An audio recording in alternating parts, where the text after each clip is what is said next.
My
friends, welcome back to another Stokastic NHL strategy show presented by BetMGM.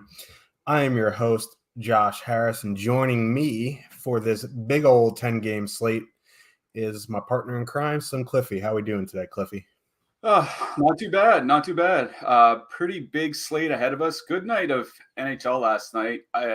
Unless you were watching that Devils game.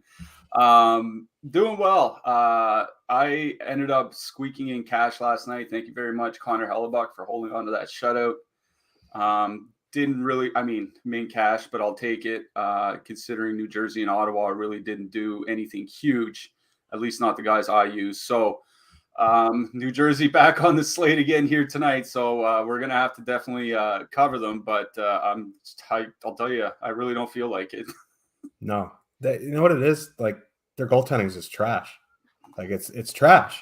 And I think it was your tweet actually that said if they just got average goaltending, they'd be a playoff team.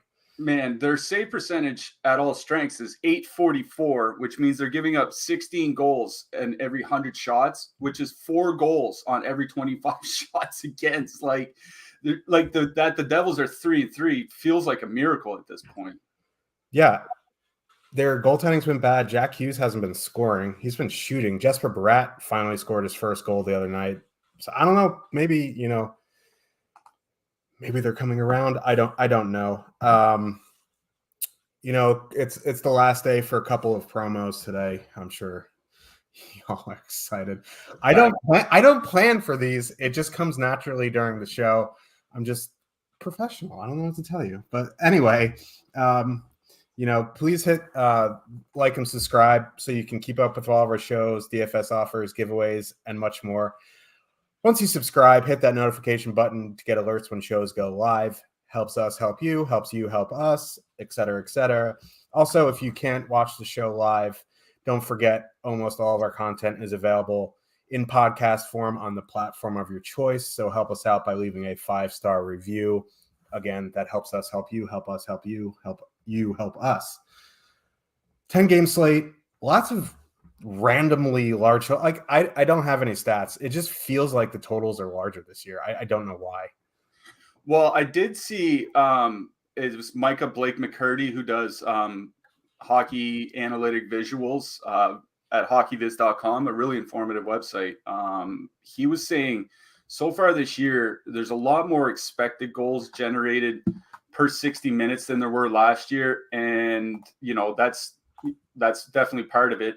The goals per game is up slightly from last year, less than 1/10 of a goal. That usually comes down as the season wears on, but it was the reverse last year. I remember everybody went on that COVID break at Christmas, and then the last 50 games of the season were scoring bonanza. So Yeah, there are some very high totals, some very high ownerships tonight that we'll get to as well. Lots to choose from. But there is one 20% line that really sticks out like a sore thumb. We'll talk about that in a bit. Yeah, and I was just about to mention their total is the Columbus Blue Jackets have almost a 4 total. Like that was never going to be on my bingo card going into this year, but it's just crazy that they almost have a 4 total. There is a 4 total on this slate that we will get to. So let's get into these 10 games. We don't have a show directly after us, so we're not at a 255 crunch. So maybe we'll have a few more minutes to talk about it, but let's get into it. First game of the night, Dallas Stars with 2.7 total. Heading into Boston, the Bruins have a 3.3 total. Dallas played the last night. They lost to Ottawa. Jake Ottinger and Linus Ullmark are confirmed. Status quo on the lines here. Dallas top line not getting much ownership. Not a very good matchup, though. 2.7 total on the road. Normally it would be a decent total, but there's some big old road totals today. Even the Coyotes have a 2.7 road total. So, I don't know how much Dallas I'm going to be getting to, but on the Bruins side, they have a 3.3. They're getting fairly low ownership. This isn't the best goaltending matchup, but I think, once you get past that Robertson, Hintz, Pavelski line, there can be some good matchups for the Bruins. So what are you seeing? Yeah, I agree with that. And the way Boston always or almost always runs their matchups when they're at home is the Patrice Bergeron line will go out against top lines. So that means Robertson, Hintz, and Pavelski. Not a big sample for this current iteration of the Bergeron line with DeBrusk and Zacha there, but they've been really good defensively. I said on a show earlier this year about how kind of underrated Zacha is as a two-way player in the NHL. And then Bergeron and DeBrusk just seems to have generated some good chemistry since DeBrusk was put there, I think around February or March of last year. So it's been 30 or so games now. It's a tough matchup for that Dallas one. And as we often say, when Dallas is on the slate, they don't play a ton of minutes. Now they played more minutes last night as, they were trying to chase for a win. But they're still only getting 16, 17 minutes on average per game. And if you're only playing 16 or 17 minutes going into Boston against that Bergeron matchup, single entry 3 max, that type of thing, I think you're perfectly fine to let Dallas 1 go. Dallas 2 is a little bit more interesting. The problem is that they changed up their lines a fair bit down the stretch last night, and Jamie Benn actually moved up to the second line with Mason Marchment and Tyler Seguin. Jacob Peterson had been there for most of the game. Now, if that happens, I kind of don't mind Dallas 2, or at least, one-offing like a Mason Marchment or Seguin, but they're not that cheap is kind of the issue here, right? They're $5K plus over on DraftKings. Over on FanDuel, Tyler Seguin is cracking $6K. So they're not that cheap, and they don't get the top power play minutes. Not like you'd really play against Boston for the power play time anyway. And as we mentioned on yesterday's show, getting to the Boston side here, Dallas is the most penalized team in the NHL. In 6 games, they're averaging 5 power plays given up to the opposition per game. That's a lot. That'll come down through the year, but that kind of makes it a decent spot to maybe, I think one-offing David Pastrnak is certainly in play here. If you want a 2-man Bergeron and DeBrusk, I think you can do that even going into that Dallas 1 matchup. It's just Jake Ottinger in net kind of worries me. He's had a real good start to the season, looked great in the phenomenal in the playoffs last year. He's just been really good so far in his young career, even though he doesn't have a ton of games played. It's a good power play matchup for Boston. The goaltending kind of worries me, and it's not like they're really that cheap, right? Pastrnak, 8,800 on DK, Bergeron, 7,500 on DK, Pastrnak almost 10K on FanDuel with Bergeron over 7,000. So it just doesn't if this was a 6-game slate or a 5-game slate, I think Boston's power play would have a lot more interest on my side. But as it is, I think it's maybe one-offing like David Pastrnak or something like that. And that's about the extent of really what I like in this game. Yeah, this is more of a, Jake Harry special. He's got 150 in the chamber. You get to this game after your, top plays. I do like that Boston Krejci Pastrnak line. It's just, I don't know. Taylor Hall, Jake cover ears. He's not the best finisher in the world. So maybe you leave him off, go like Krejci, Pasternak, and save some money, go with like a Grizzlick there or something like that. But like I don't think I'm really going to try to force Boston into my 1 lineup or 1 to 3 lineups, but there is some pieces that I like on the Dallas side. Just not much, like you said, like maybe one off some guys, but like again, not the best matchup, not the best power play matchup. So like I like Jamie Benn last night. Not a huge fan of him tonight. Sagan, Marchment, a little too expensive to one off in my opinion. So this is an MME special for me. Moving to the blue lines, I do like Hampus Lindholm. I do like Matt Grzelcyk. Connor Clifton, I wish was a little bit cheaper. Dallas, I don't know, just not much there for me. Yeah, I agree. I don't think this is a game where I'm really taking any of the defensemen on either side. There's just not a lot that appeals to me. Yeah. Let's move on to the next game. We have a 7 over-under in this bad boy. We have the Minnesota Wild with a 4.0 road total. Going into Montreal, the Canadiens have a 2.9. Going to be Marc-Andre Fleury against Jake Allen. Minnesota mixed up their lines. Top line is now Kirill Kaprizov, Freddie Gaudreau, Matt Zuccarello. Second line of Boldy, Rossi, Marcus Foligno.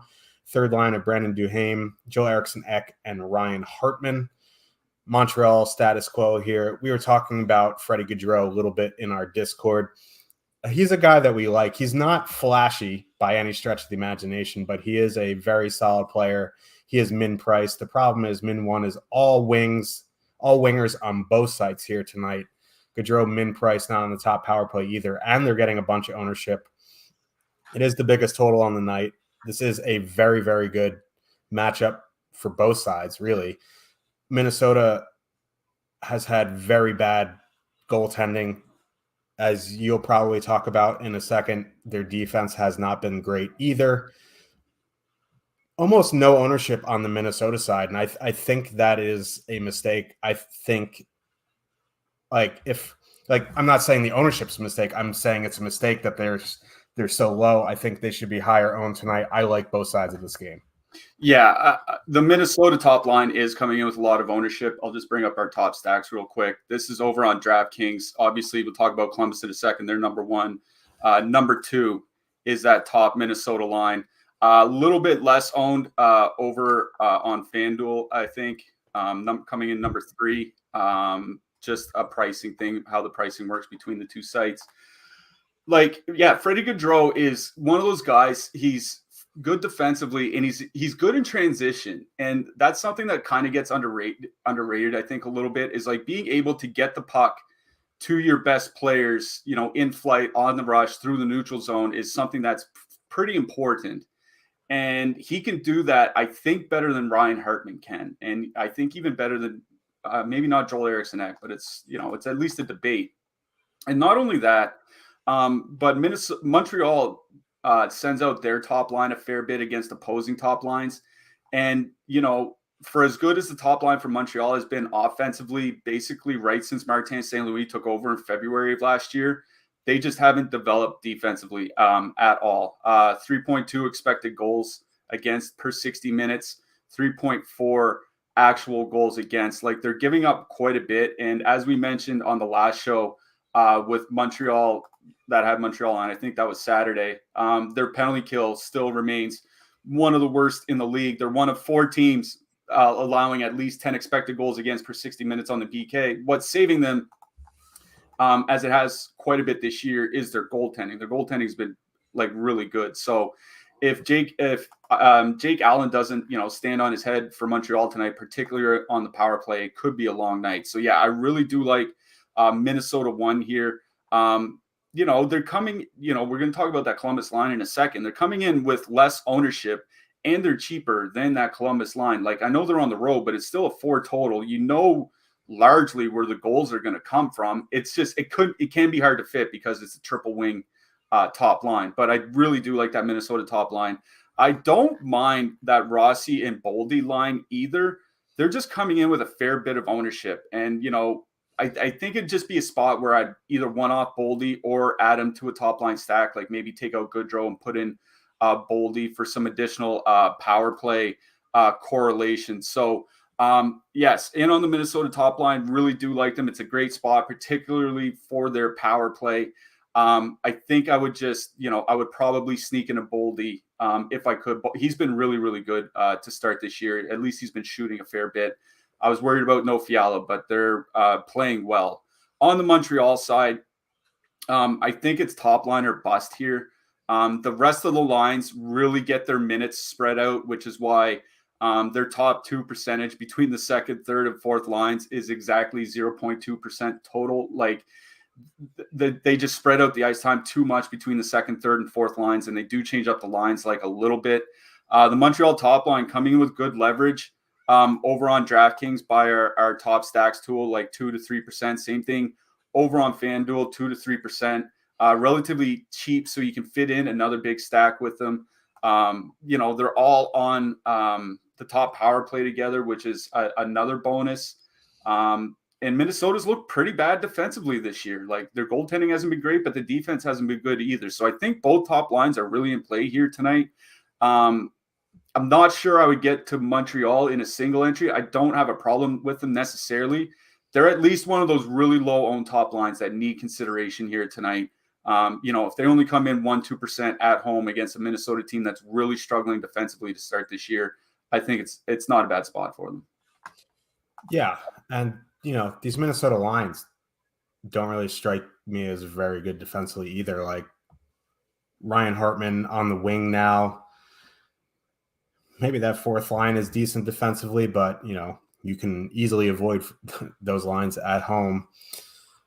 If I was making 1 to 3 lineups, having one of 3 Montreal 1, you're way over the field there, and I think you get some good leverage. Moving to the blue line, Kalen Addison, top power play, 3,700 is good if you don't want to use him. Jared Spurgeon at 4K on DraftKings, also very good if you want to fade Minnesota, but you still want some defenders there. I think Jacob Middleton or Jonas Brodin is a fine punt. Like almost everybody is fine. Like Matt Dumba at 4,200 could be fine. So, you want min price, John Merrill, but like I think I would go, Addison, Spurgeon, Brodin as the top 3. On the Minnesota side, Jonathan Kovacevic, still min price is fine. Jordan Harris is okay at his price, which he was a little cheaper. Same with Caden Goulet. Yeah, Jared Spurgeon grades out as a pretty good defense value for us over on DraftKings for his price and this matchup, so I definitely don't mind him. I wrote up Kalen Addison in the DFS picks article, free to read over at Stokastic.com, up on the site right now.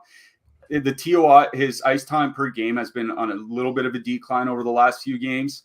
But Montreal, like I said, Montreal is a terrible penalty kill, and he runs PP1. Like I think he makes sense to add into some sort of Minnesota top stack. I think he's even fine by himself in case Minnesota doesn't explode for 5 or 6 goals, but they do get there on the power play. He's probably going to be involved. So one-off part of the stack, I think Addison's the guy. On the Montreal side, I still like Jordan Harris. He's still putting up peripherals, decent ice time. That's probably about it for me. No relation, as far as I know, to Jordan Harris. No, but we'll figure that out at some point.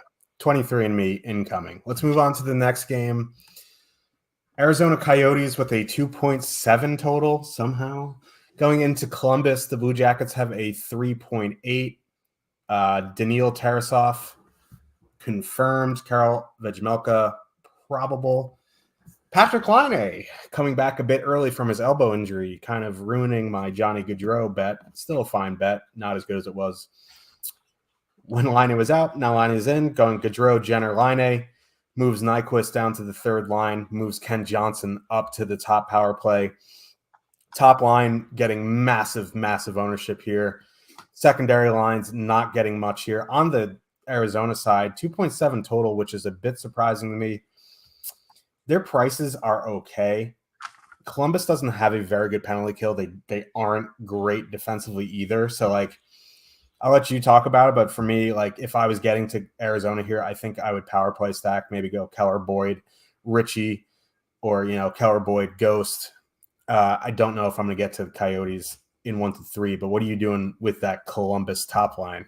Yeah, we do have to kind of note the impact of Patrick Laine here, right? Like he very clearly brings a lot of goal scoring upside to that top line, but he's also just a black hole defensively, right? Like If you look at Columbus's top line numbers without Laine this year, 2.6 expected goals against per 60 minutes. That's largely with Nyquist and Johnny Gaudreau on the top line. With Laine last year, that was about 3.1 3.1 expected goals against per 60 minutes. The goaltending really kind of bailed them out, but it just kind of speaks to the problems that, the upside and downside that Laine does bring to that top line. Like, yes, he can absolutely pop off for a hat trick here tonight. He can do that on any given night, especially when they're facing the Arizona Coyotes. But they could really struggle defensively. And I think that's why Arizona's top line, I think they're fine to use here tonight. They are relatively cheap. I think, even if you just want a two-man, like a Keller Ghost or a Keller Richie or, just Keller Boyd, I think that's fine. I don't think you have to full stack the Arizona top line, but that would be about it from that side. From the Columbus side, I think on the weekend we were talking about Nashville and playing bad chalk when Nashville was super chalky at home, and then they just didn't really do anything. And I know the Columbus top line is in a amazing matchup here tonight. Arizona won. I was looking at their numbers without Nick Schmaltz, and they're just pathetic. 41% expected goal share with Lawson, Krause specifically on that top line over the last 2 years, which is, absolutely horrific. And then I think it gets down to 35% when you just put in a generic winger with Keller and Boyd. They just aren't a good line. So I think, even if Columbus is 20% or whatever, because Arizona's so bad at 5-on-5, and because Arizona, they're still really bad on the penalty kill as they were last year. They're coming in 27th, I believe, by expected goals against on the penalty kill. So I think there is obviously a lot of merit to using Columbus here tonight. It's just whether you want to choke down that 20, 25%. I think over 30% ownership over on FanDuel. It's a lot, and it's not necessarily bad chalk because, it is a good offensive line in a great matchup. But even if you're playing single entry, this line is going to be wildly owned on a 10-game slate. I think there's merit to just kind of leaving them alone. If you want to dip down and maybe, two-man like Roslovic, Voracek on the second line, or, Roslovic, Kent Johnson, especially where Johnson's on the top power play unit, I think that's fine as well. I have no problem with either of the top lines here tonight. It's just that Columbus ownership, I think, is just a little bit out of control. One decent game from Vejmelka and, a quarter of DFS entries are dead tonight. So I no problem playing them. It's a great spot. I just don't think I'll get there in my single entries. Yeah, it is the biggest question of the slate, what to do with Columbus one. Again, I talk about it a lot. I think this is a line you have to take a stand on tonight. Either you almost full fade or you go way over the field. Being at the field with this line on a 10-game slate just feels bad. I don't have the answer what you should do. It's a question of how you play, how many lineups you're playing, et cetera, et cetera. You're going to have to answer that question for yourself. But I think taking a stand either way under or way over is the way to go. Ken Johnson, I do really like. I've liked him since we started doing the off-season stuff, the betting stuff.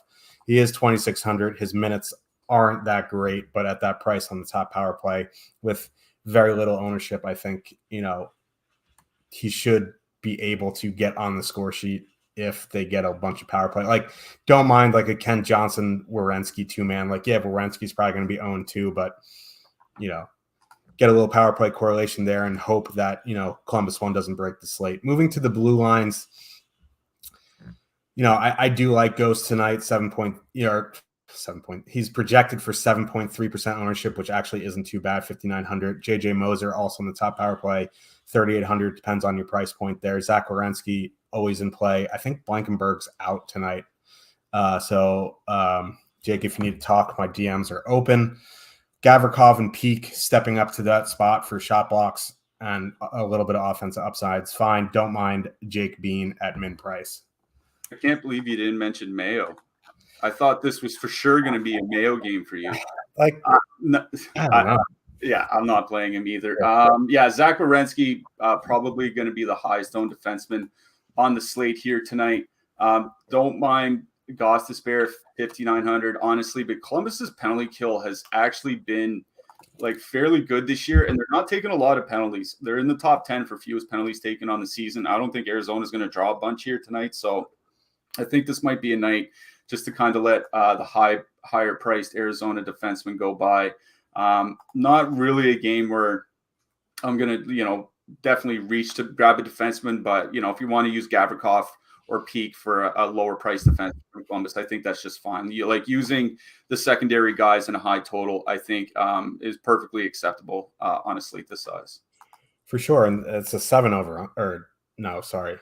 This one's a 6.5. The game before was 7. But anyway, as I told you yesterday, I thought it was the last day, but they extended it one more day for you guys. Bet 10, win 200 if any team scores a goal tonight. This is absolutely the last day here. Last day. Free money from sportsbooks until the next, BetMGM promo. There's one for NBA as well, which we will switch over to tomorrow. But this is the last day for the hockey one. Free money, take it while you can. Has to be first-time BetMGM users and money line only. Can't be a live bet. It has to be, pre-game money line. Do it. Get your free money. Let's move on to the next game.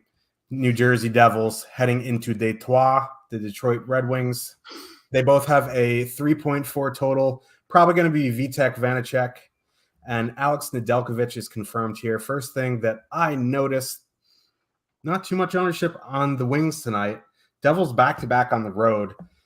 Goaltending has been an issue. They've been going 11-7. I like the Wings tonight. Not a huge fan of their power play correlation on the lines. But coming in around 3% for both the top 6 lines. Dominic Kubalik up getting top 6 minutes is a treat. Devils top line getting about 8% here. Jack Hughes still in the double digits. They have a 3.4 total, but back-to-back on the road. What are you doing here? Yeah, the first thing that kind of stands out to me is that New Jersey's penalty kill has actually been good this year and hasn't been let down by their goaltending, which feels like an absolute miracle. And New Jersey doesn't take very many penalties either. Like they're only taking 3 penalties per game, or allowing 3 power plays per game this year. And Detroit's, a lot of damage lately, especially David Perron, has come from the power play. Losing Tyler Bertuzzi is a pretty big deal for that top line for the Red Wings. I was looking at their numbers from the last couple of years. The expected goals and actual goals scored go down to 2.5, which that's a little bit above average, which isn't good for a top line. And the actual goals against are about 3.5 as they start to allow more defensively.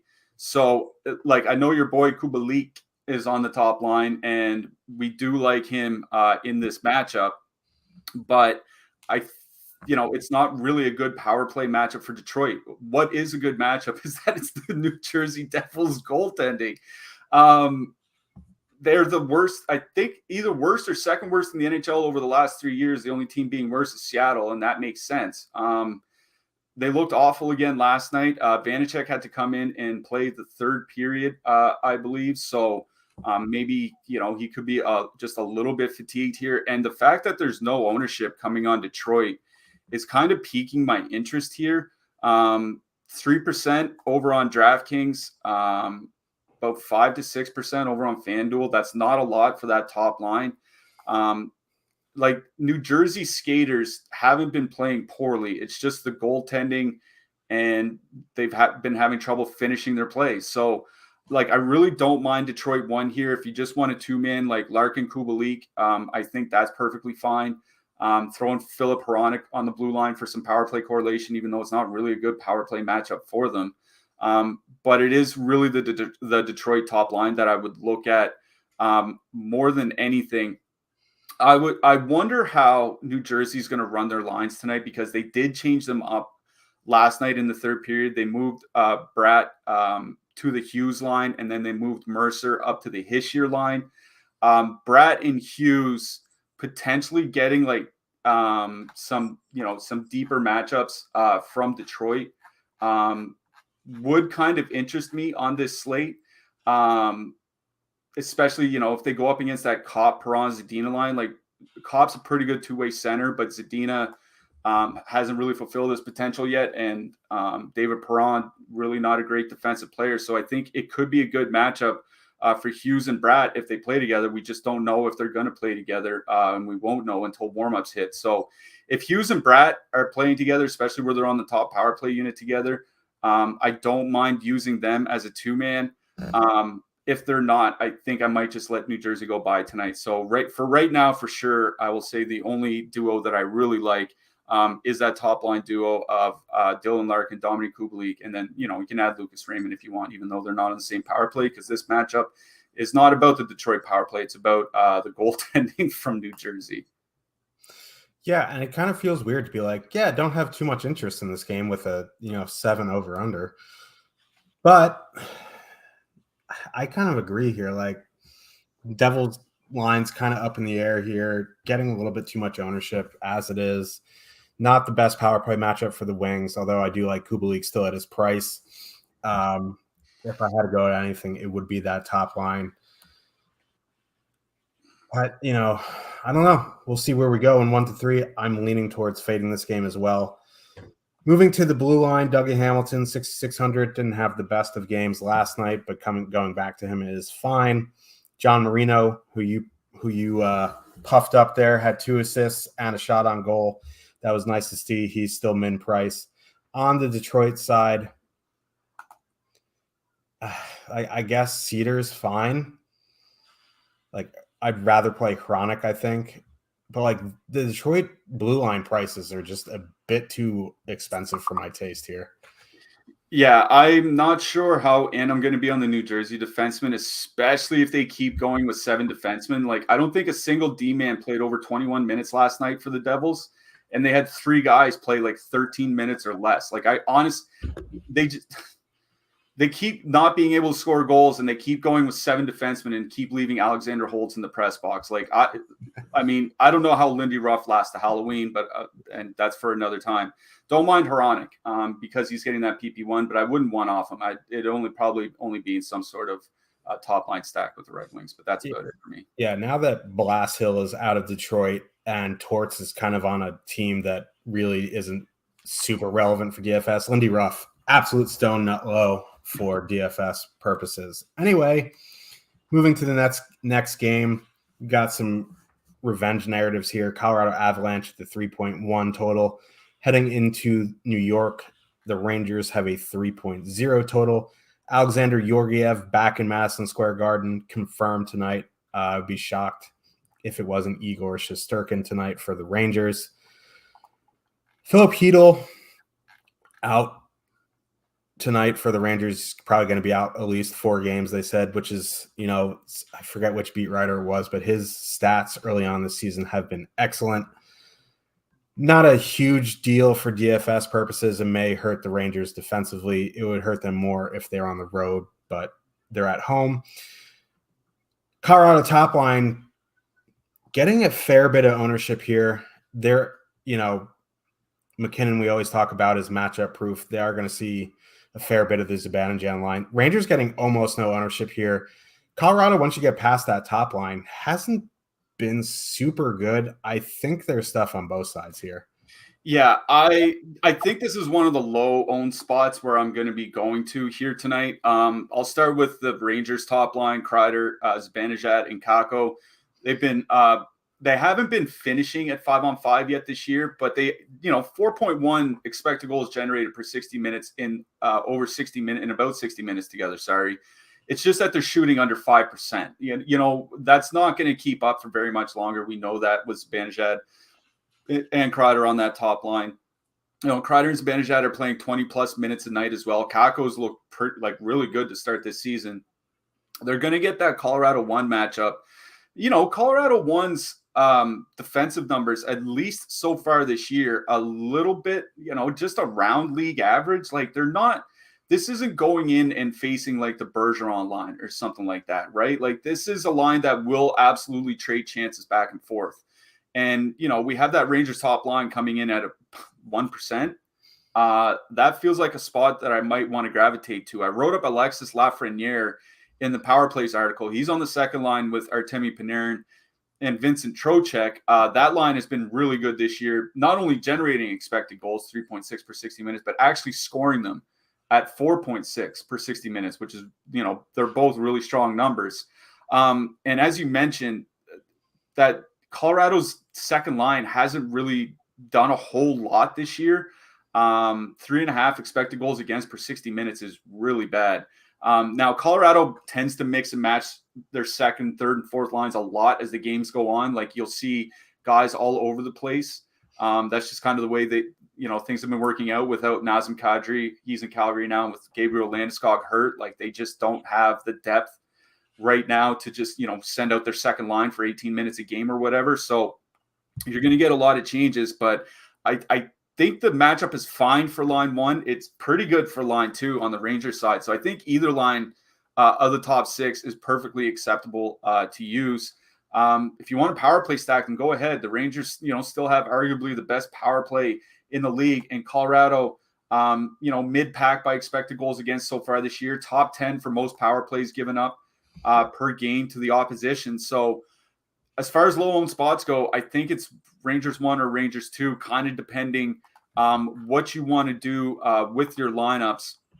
As I mentioned, not much ownership. One's, the top line will be a little bit more expensive than the other. So, it could depend what you want to do with the rest of your lines, but I think Rangers 1, Rangers 2, perfectly fine. Colorado 1, obviously very acceptable here tonight, as always. Coming in with the best leverage, I believe, on the DraftKings side of things. We'll bring up our top stacks tool. Boston 1 coming in number 2, and then Colorado 1 coming in number 1. So perfectly fine to use Colorado here tonight. I just think, if I could get that Rangers top line at home playing very well so far this year at 1-2%, I do like them here tonight. So I think Rangers 1 and then, Rangers 2, I think, is perfectly fine as well. Yeah, there's always that Igor Shesterkin question. Like, do I want to get close to double-digit ownership on a line going into Igor? He has looked good this year. He hasn't looked invincible like he did at times last year. And again, it's McKinnon.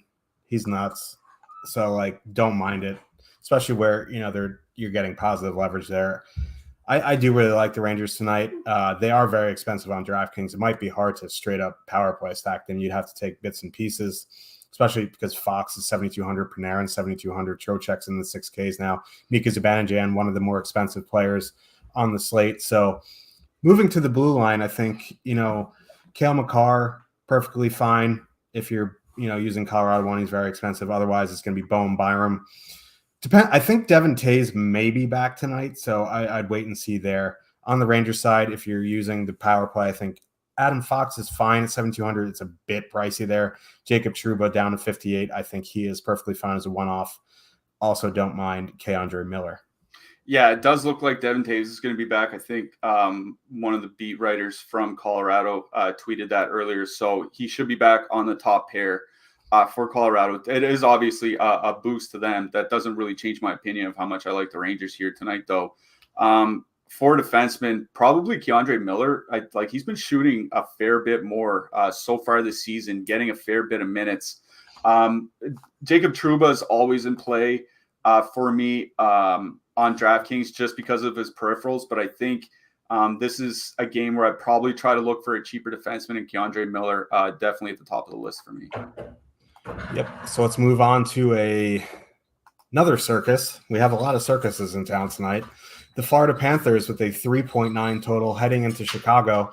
The Blackhawks have a 2.7 total. It's going to be Sergei Bobrovsky against Alex Stalock.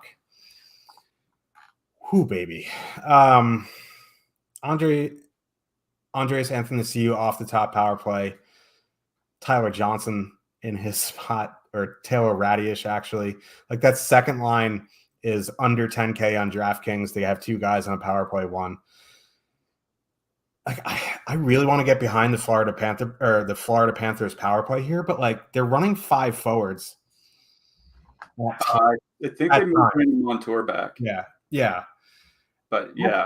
at times they'll run out Patrick Hornquist over Montour, which moves like Barkov into that point spot, and it's just weird for him. I think, if I knew they'd be 100%, rolling out Montour on the top power play and moving Barkov to, the bumper or one of the wings, I think that would be better. They're getting some decent owner, like it's not overwhelming by any stretch of the imaginations. I think like even parts of that third line for the Flyers could be, or the Flyers. Why do I keep saying the Flyers?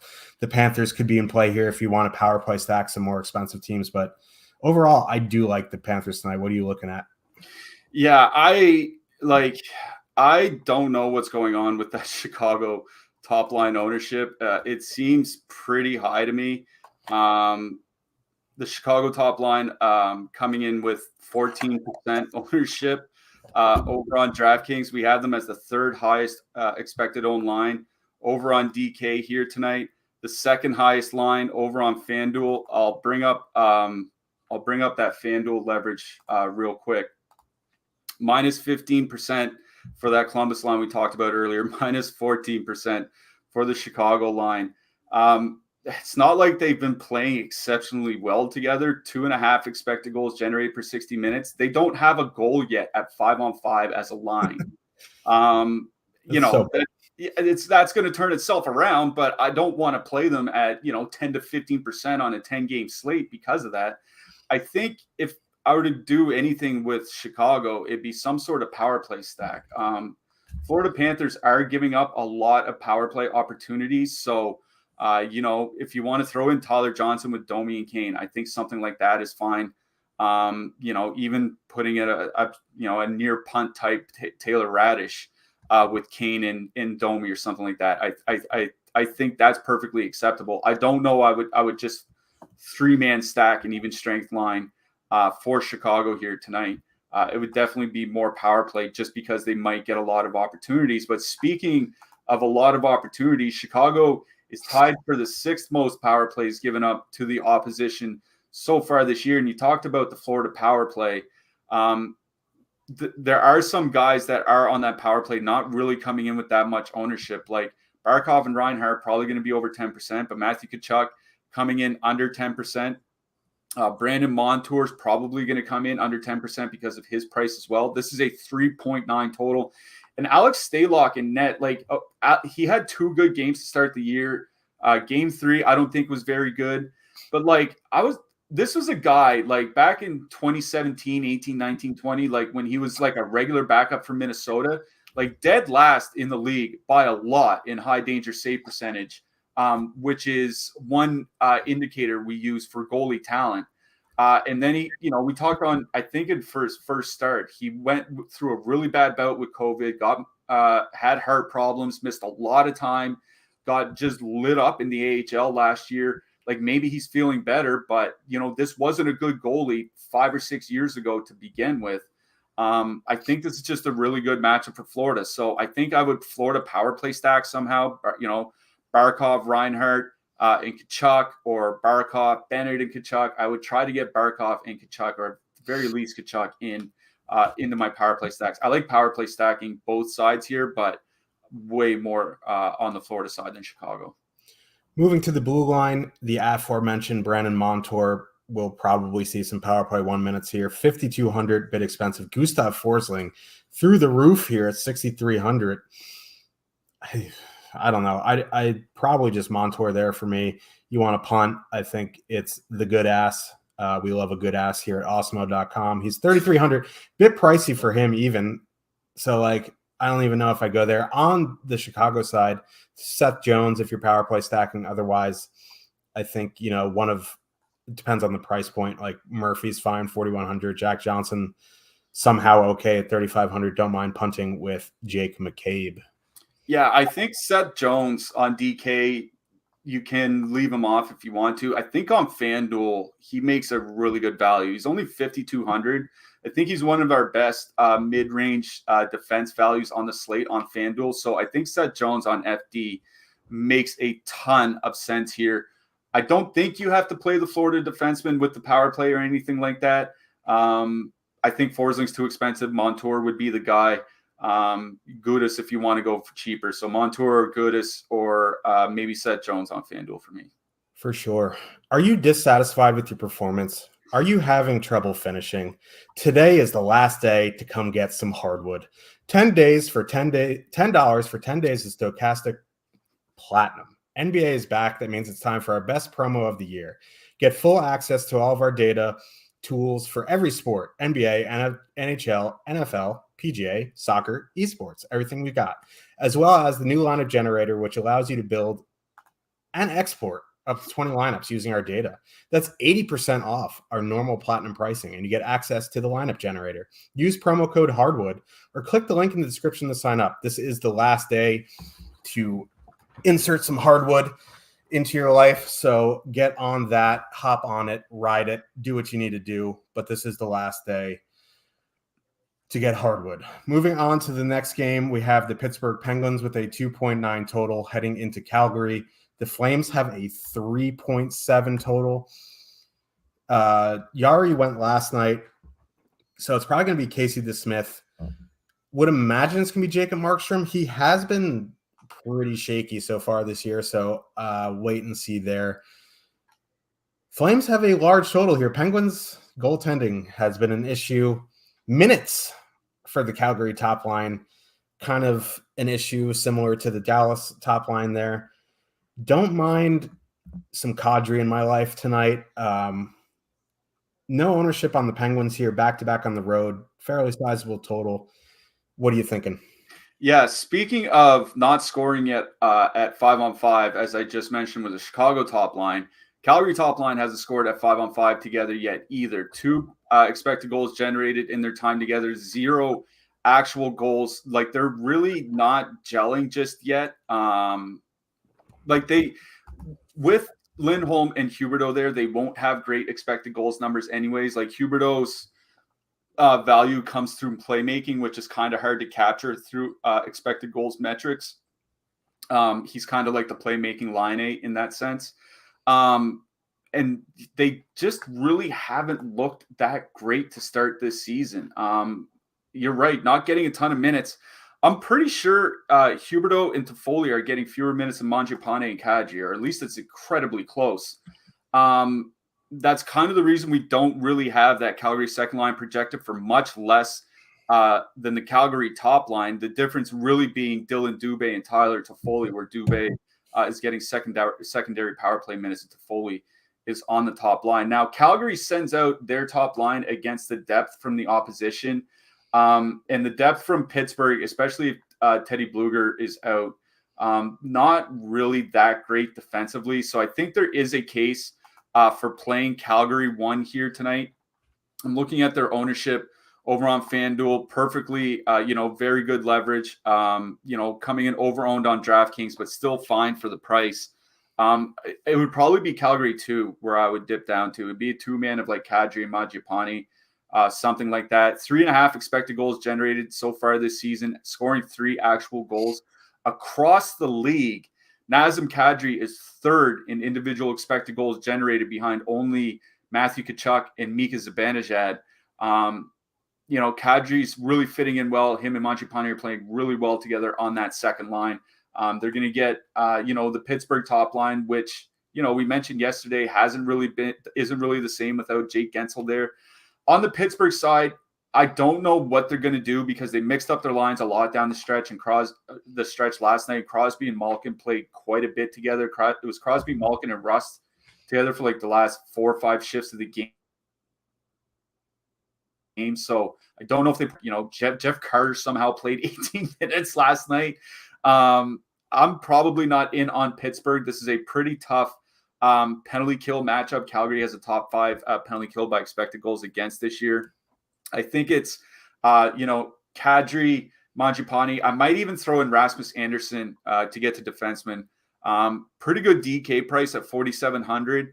Pittsburgh's penalty kill has not been very good this year. And Calgary's top power play, for all the issues the top line has had, the top power play absolutely lights out. 14 expected goals per 60 minutes, which is monstrous.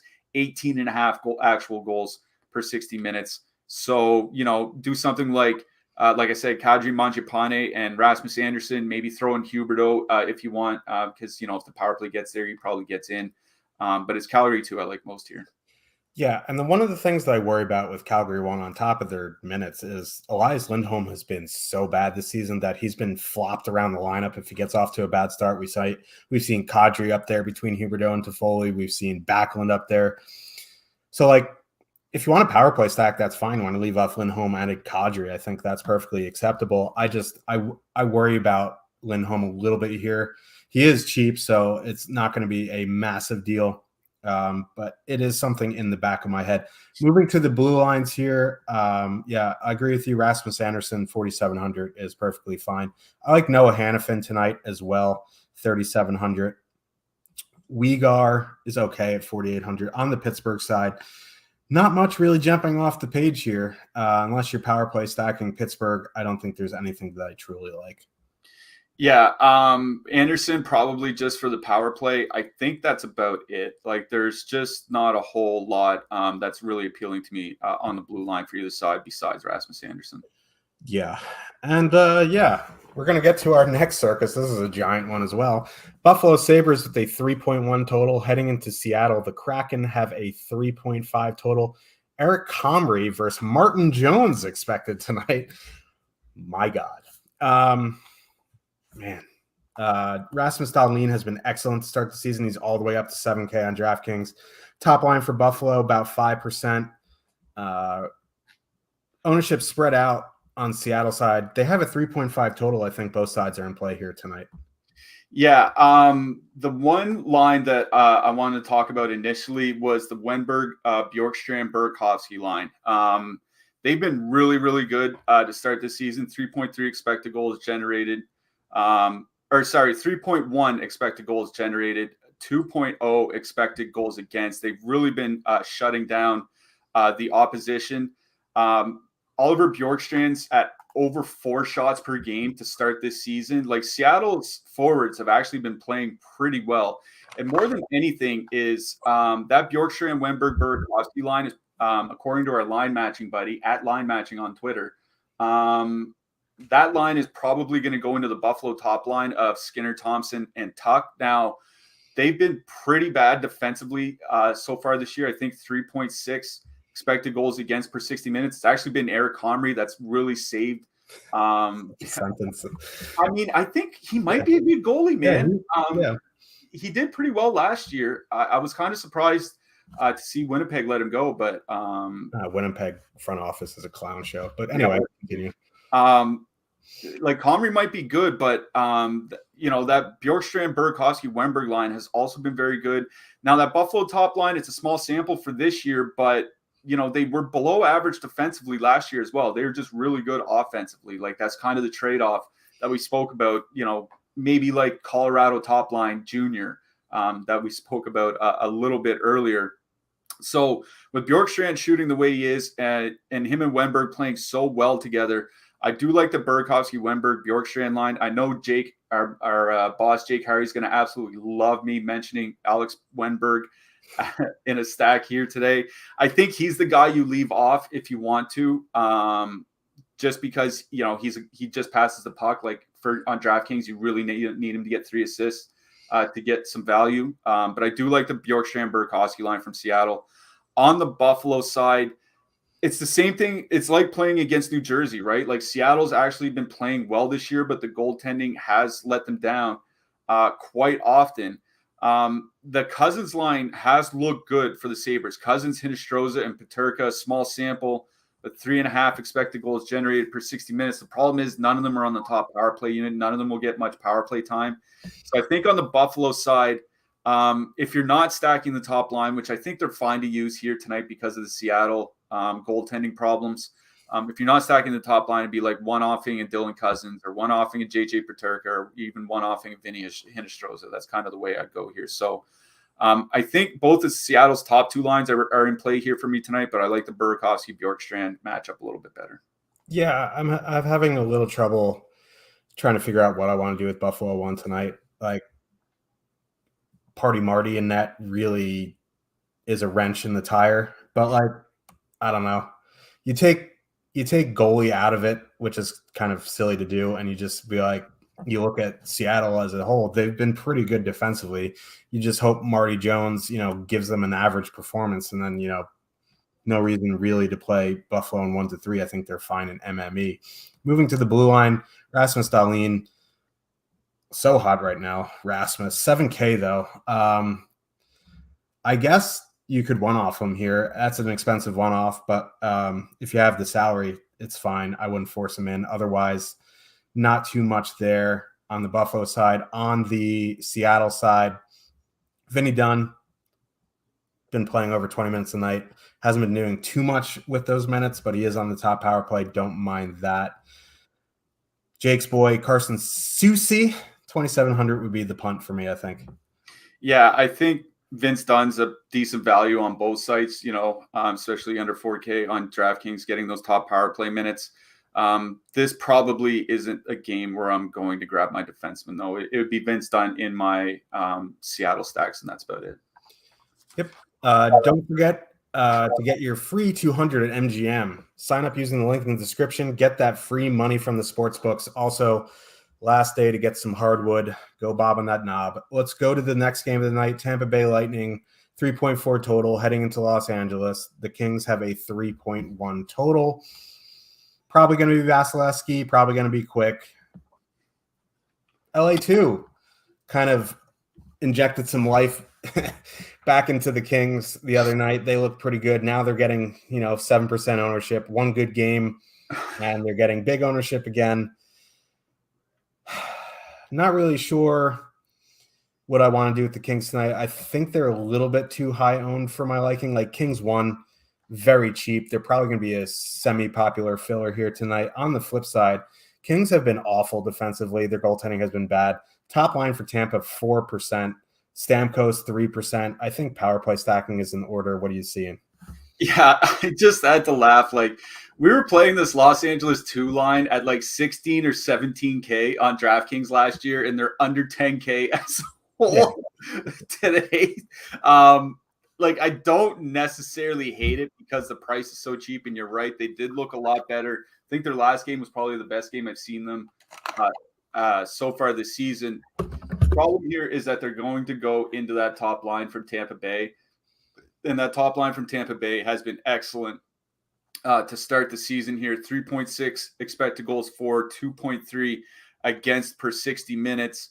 They're not scoring a lot of goals. We mentioned that on the last show, where when Point and Kucherov aren't playing with Stamkos, their goal scoring goes down a fair bit, obviously, but it's kind of an indictment that they can't find anybody else to at least quasi fill in his role on the top line. But I still think, even though Los Angeles 2 has looked better, they still haven't looked that good defensively. It was just, they look better offensively. It's the defensive play continues to be an issue. 3.2 expected goals against per 60 minutes. That's considerably worse than average. That's a good matchup for the Tampa Bay top line of Kucherov, Point, and Hagel here tonight. You're right. The Kings top line probably going to be a reasonably popular filler, seeing as they're only 14K, just over 14K on DraftKings, just under 19K on FanDuel. They'll probably come in lower owned on FanDuel. I was looking at the shot rates for the Kings so far this year. Kevin Fiala is just not shooting the puck at all. I'm pretty sure Fiala's shot rate has fallen off near 50% from last year. Which is a pretty big concern for me. It's probably why they're only generating 2.5 expected goals per 60 minutes. Don't really have a problem with using Kings 1. They're going to get that Tampa second line matchup, which, not great offensively, but they've been pretty good defensively. I think it's just Tampa 1, the line that I like the most in this game. Even Tampa power play. The Los Angeles Kings are giving up the most power, or the second most power plays to the opponent, or they're getting the most power plays per game, but they're also giving up the third most to the opponent. So if you give Tampa 4 or 5 power plays here in this game and your defense doesn't get better than it's shown so far this season, it could be a good power play stacking opportunity for Tampa here. So, I think Stamkos makes a really nice one-off. I wrote about him in the Power Plays article. His shot rate has just been jacked up to start this season. I think he makes a fine one-off, or you can just slide him in with, Braden Point, or even, Vladislav Nemestikov is on the power play with him now too. So you can even kind of line stack that Tampa Bay second line. So I think it's a Tampa Bay power play stack that I like the most in this game. There's just a little bit too much ownership on the Kings for me. Yeah, Kings ownership is a bit concerned. They've been really bad to start the season. Tampa has a 3.5 road total, like getting low ownership in a very good power play spot. Sign me up. Moving to the blue line, Victor Hedman, 6,800 is perfectly fine. Can't get there. Mikhail Sergachev always in play. The Kings guys are just so cheap. Like Drew Doughty, 4,300. I think I prefer Sean Durzi, honestly, at 3,400. He's been getting more peripherals. But if you are using Kings 1, I think Doughty's fine. Yeah, I think it's Durzi or Doughty. I think at Doughty's price, like Tampa's kind of struggled on the penalty kill a little bit this year. And, by a little bit, I mean quite a bit. Worst expected goals against per 60 minutes on the season. So we're with Doughty on that power play. Don't mind him here tonight, particularly over on DK where he's only 4,300. Yeah, Durzi's fine as well. Not sure there's really a Tampa defenseman that I like outside of Hedman. Yeah. Last game of the night, Vegas Golden Knights, 3.3 total heading into San Jose. The Sharks have a 2.7. Vegas played last night, so it's probably going to be Aiden Hill. James Reimer probable for the Sharks. Vegas let me down last night. They have a 3.3 total, though. Still fully correlated on the top line. They didn't look great. The Misfits still together. On the Sharks side, Meyer, Hurdle, Barabanov, Noah Gregor, Logan Couture, Luke Cunnin. I don't mind going back to Vegas here. Vegas 1. I just back-to-back on the road, 8% on DraftKings is probably going to be a pass for me. Sharks getting lower ownership, but they got to show me something before I unload them in my one lineup. Yeah, Alexander Barabanov's been moved to the top power play unit. That was something that came up just before we came on the air. So that Sharks top line is now perfectly correlated, both at 5-on-5 and on the power play. And they're not going to be drawing much ownership, probably under 5% here tonight, give or take. Not really a bad spot for that Sharks top line. I mean, they're still generating a fair amount with, Barabanov not there this year because he's missed a lot of games. Still generating 3 expected goals per 60 minutes. It's just another line that hasn't scored yet at 5-on-5. Timo Meier, I think he's at like 5 shots per game and 0 goals. He hasn't scored yet this season. Vegas has played really, really well, but you're right. It is a back-to-back. I think San Jose's top line, now that they're perfectly correlated, fine to use here in this game. The problem is Vegas isn't really giving up many power plays. 30th for power plays given to the opponent so far this season. So don't mind San Jose 1 because of their price. And, Meyer's going to break out in a big way eventually. It's just whether it comes against Vegas or not.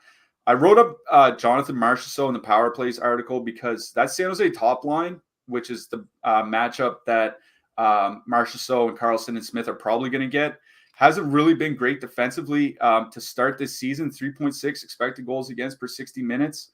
Maybe there's a reason they're not scoring. It's because they're always in their own zone. But whether or not, regardless, they're just not coming in with that much ownership. About 5% over on DK, 1 to 2% over on FanDuel. I think that, particularly on FanDuel, I think Vegas 2 makes some sense here tonight. Don't mind San Jose 1. Don't mind Vegas 2. If I had to pick one, it would probably just be Vegas 2. This kind of looks like an ugly game, though. Yeah, of course it's late, and we're going to stay up late and watch our money disappear because Luke Cunnin went to town. On the blue line, Alex Pietrangelo, 10.8% projected. Is a little bit high for me, 5,600. Decent price. Not too much else, really. I mean, Alex Martinez is probably fine. On the Sharks side, Erik Karlsson has been playing pretty well, 5,300. I think that's fine. Mario Ferraro down to 2,800. I think that's a price where you can play him because shot blocks on DK are important. Yeah, I think Pietrangelo's fine on either site. For a cheap defenseman, I do like Ferraro for San Jose here tonight, 2,800 on DraftKings. Erik Karlsson over on FanDuel, 5,200, grades out as a pretty good value. Don't mind Karlsson over on FanDuel. Coming up after us, the NBA Deeper Dive at 5 p.m. with Josh Engelman and Adam Schur. that is in 2 hours, depending. It doesn't matter what time zone you're in. It's coming up in 2 hours. Wow. Goalies for me. I like both goalies in the Dallas-Boston game, Ullmark and Ottinger. I like Igor. Don't mind taking a stab on Jake Allen. It is a risky proposition, but he'll probably see some volume there.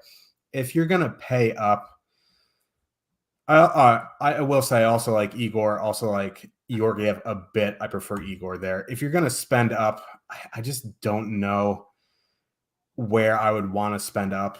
It's just probably like there's nothing over 8K on DraftKings that I like. Like Igor and Andrei Vasilevsky are probably the most expensive goalies that I like. Yeah, Vasilevsky is the guy I wrote up in the Power Plays article. He's one of my favorite goalies on the slate here today. For both sites, and also for both sites, don't mind Jacob Markstrom or Alex Nedeljkovic from Detroit. Ottinger on DK, and just because Fleury's like 6,700 on FanDuel, he definitely has to be considered on FanDuel because of his price. Yeah, I'm gonna go for my hat trick pick. Gonna go Homer Highway here. Mika Zibanejad. Okay. Don't mind that. Hope he does, because I think I'm going to end up with him in my 3 maxes here tonight. My hat trick pick, Hattie Matty Tkachuk from the Florida Panthers. Hattie Matty Tkachuk. He's been a print factory for us with the shot on goal props. Matty Tkachuk. As Corsi, our buddy Corsi sent me a message on Twitter to say, if you need a buck, play Tkachuk. With a little Buddha reference.